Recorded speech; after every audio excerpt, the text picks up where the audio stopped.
What's up, YouTube, man? I'm back with another video, and right now, uh, I was just doing some work. You know what I'm saying? Let me see.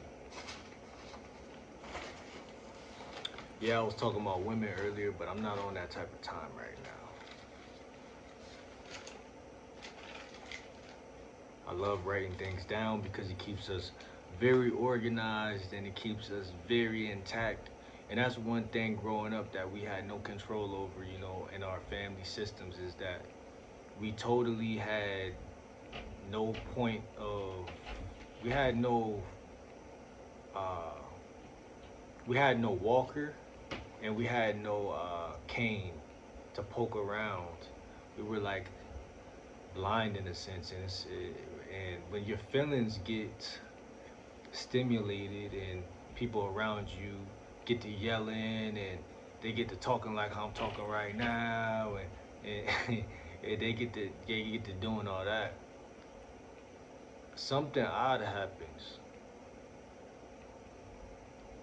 You get triggered emotionally, and you start to feel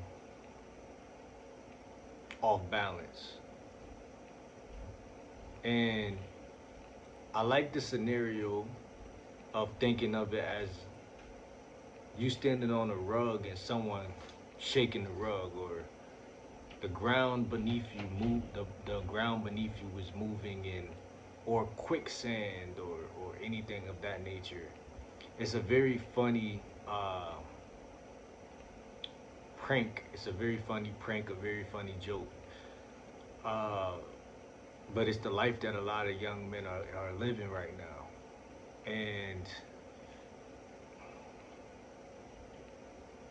it's not much of a life at all when you think about what you could be out here doing versus what you are doing.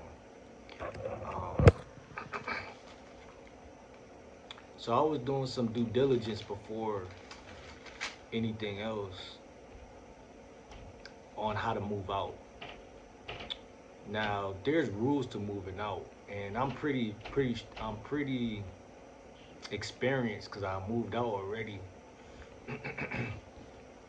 Only issue is, and it's funny that I'm back living in mom's house, but the issue is, guess what? The first time I moved out, it was my mom's advice. I'm a firm believer, and I live by this, and because I understand that just off of humanistic science, we all have a mind of our own, which signifies we have a heart of our own, which signifies that we have a feet of our own, thoughts of our own. Even if they're influenced by something outside, we have this makeup of 100%. Everything is 100%. And when someone gives you advice, it's typically, especially in families we come from, and I can't just even say that, but it's typically advice is coming from fear, anxiety, worry, and there's this funny thing that happens in it's like a snake. Like I told y'all, that women could be like snakes. They like to coil around your arm or coil around your foot, and what does that do? It makes you stuck. And one thing that being raised by a mom will do is that they will give you bad advice to the point that you become reactive. Oh no, I just want to trust me. I just want to listen to me now.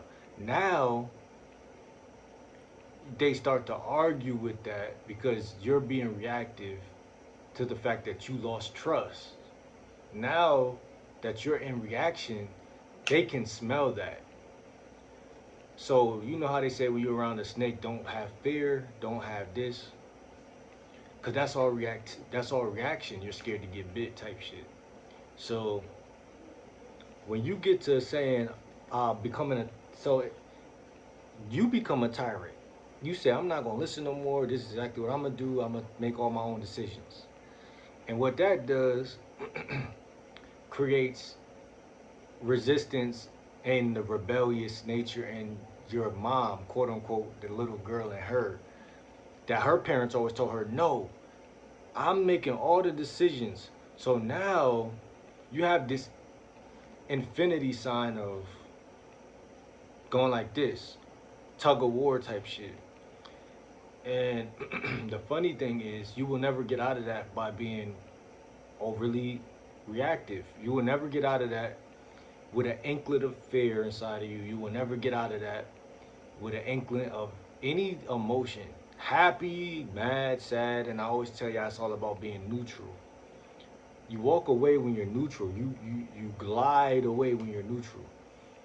And if you're running away, walking away, storming away, jotting away, and you're happy, jolly, any emotion is not really true growth. Because what you happy for? An adult isn't happy. He just does what he has to do.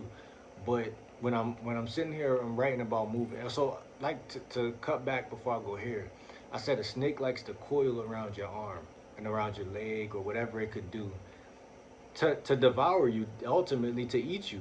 So it's not like for your best interest. So I remember telling my mom this back when I was like 22 or something. She gave me a bit of advice, and I said I don't really like advice. Now that right there sound like a kick in the face, but no, not for real. And I mean it.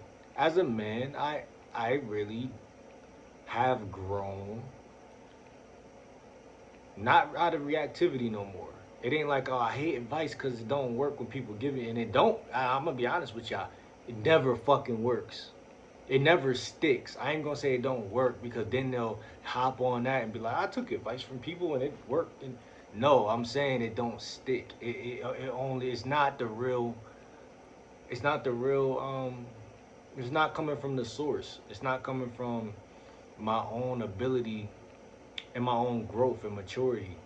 And yes, you can point me to the water, but you can't make me drink it. You can't make me thirsty. So this type of wisdom only is intelligence. Is I gent. It's intelligent. It's not out. It's nowhere. And one thing about growing in front of a parent or whatever is it's all about you showing them that it's just like a snake. Like I said, the snake likes to coil. So any type of trying, the word trying, right? The word trying implies that it's almost like you got to manifest it because the word trying is still a word that a snake will wrap around and it'll still cause some type of psychic um, closeness when it's like it's not about farness and it's not about closeness, it's about respect. See, respect is met in the middle. It's not even on. It's not far or close. It's met in the middle. And that's what you can't see growing up as a kid and as an adult. It's literally like fighting your father or making someone shake your hand, or it's like making someone see that this guy is really worthy of what he's trying to get. And that don't come by trying to get it. Actually, it comes by inverse. Inverse, like I don't really care if I get it or not type attitude. But the information, the knowing, the know-how is all that really matters in all of this. It's not all that other stuff.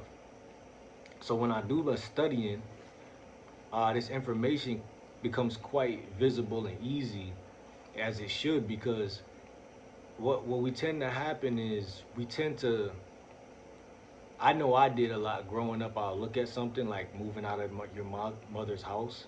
I'll look at that as a big deal. I'll look at that as like a milestone or something far or something uh, bigger than.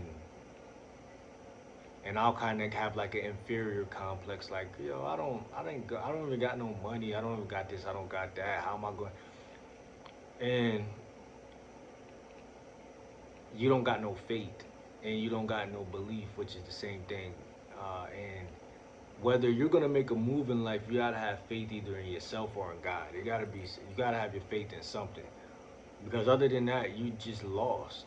And especially if you're not well experienced in that area, then you just really fucking lost. So obviously moving out you need a certain amount of money. That right there trumps a lot of people. They scared off of that. I mean, and then they say, well, if I'm gonna need money and I don't got no money right now, then how the hell am I gonna keep up the rent every month? And then that becomes an even bigger snowball effect of fear and doubt. And you're worrying about shit that doesn't even matter right now. But the only thing you can do is worry about what you can uh what you call it. Worry about what you can do versus what you can't do. That's a skill that is not taught. It's a coping skill that is not taught. Mind strength, the ability to fucking throw away what don't matter and keep what do. Um, Obviously, you need a certain amount of money. Now, here's the issue. Most guys want to move out and they want to move directly into an apartment. That's the hidden ideal that every man got. Oh, I'm gonna move out, move into an apartment. They don't think I want to move into a mansion. They don't think I want to move into a nice house, and they don't think I want to move into a fucking tent. Or see, for me, my realistic range will be a car, a truck, or apartment, or a roommate for now. And obviously, in the future, um, I would set up plans to make, you know, other other connections like with better apartments, better houses, you know. All of this gotta be planned if you really think about it. I don't think I do enough planning when it comes to houses and cars and stuff like that. And that's kind of the biggest thing if you think about it. I don't gotta really go nowhere for me to do this. But I'm doing it right now. So how much money do you need? I'm gonna be honest. When it comes to the job, some people will tell you that you have to have a job before you can move out. This is words coming from a woman, a young lady that moved out without a job. She had $2,000 though. I didn't do that. I managed to move out, didn't get the job. So how much time do you need to get a job? I mean, there's temp agencies. If you walk in there, they'll hire you on the next day. In every state, every city. So it's really not no excuse. Like it looks like there's an excuse. It feels like there's an excuse. Your mother may have given you uh, the option of having an excuse. But when you really look at the matrix and you really say, let me really look at the matrix, the clown suit falls off. Um, because sometimes you need that leap of faith, and we don't got that. Do you believe in God, Allah, or any other God? You don't even got no faith. So it's just little old you in the big old world, and your mom's big old voice on the phone talking about why men ain't this and that. It's a lot of shit that keeps you stuck, reinforcing it. The food you eat, the type of girls you try to flirt with that play games. These are staples.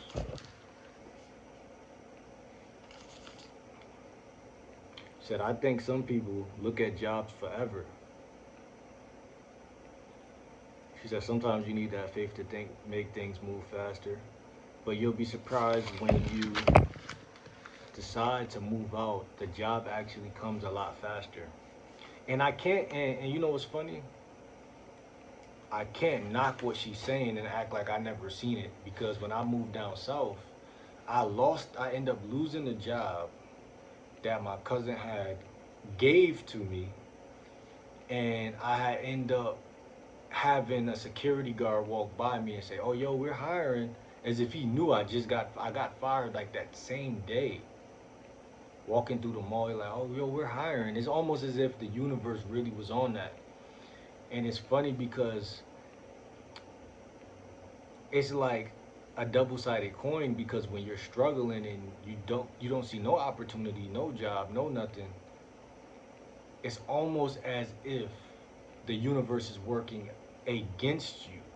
So it's very, very odd in how that happens. So don't feel bad for yourself, because I think that's another trap. Like, people like will shame you for not doing well. Like, when that's just a part, it's just the opposite coin of me doing well. So how does it make sense for you to shame me doing not doing well when it's just the opposite side of doing well? Doesn't make sense.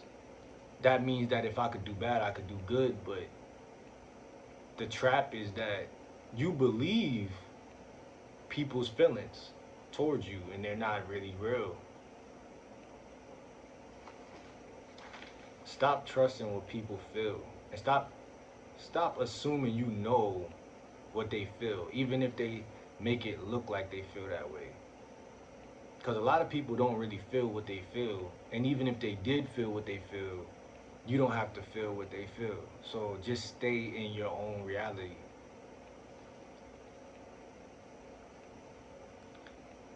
So she said it's a lot of different websites, and this is where she got her stuff from. She got her job in 1 week too. But she said, there's websites, and the key right here for me as I look